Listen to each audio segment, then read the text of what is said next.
Advice, ushauri, impanuro. Amahoro turasubiye kubaramutsa ubuntu bw'Imana ni mubane namwe ni Sabasi nkuru nziza umwe mumenyere muri cya kiganiro cyane cyiza impanuro. Uyu munsi tugiye kuvugana ku ijambo ryitwa akarimi. Imbere yo kuvuga abandi nabi banza nawe wisuzume. Erega iyo utunze umuntu urutoke rumwe izindi zine zose uba wazirabishije ko.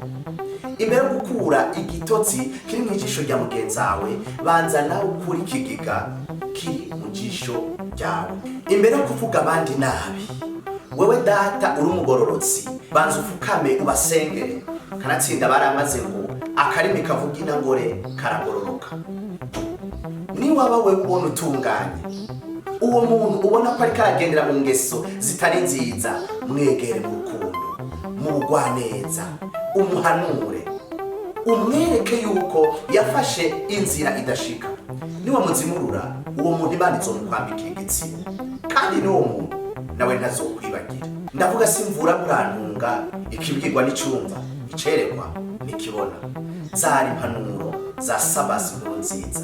Ufise icyo ushaka kubaza canke icyo uterera turondere utwandikire canke udutelefone kuri 75 amajana 546 amajana 278. Murakoze mwarahezagiwe, Imana ibahezagire cyane naho utaha. Advice, ushauri, impanuro.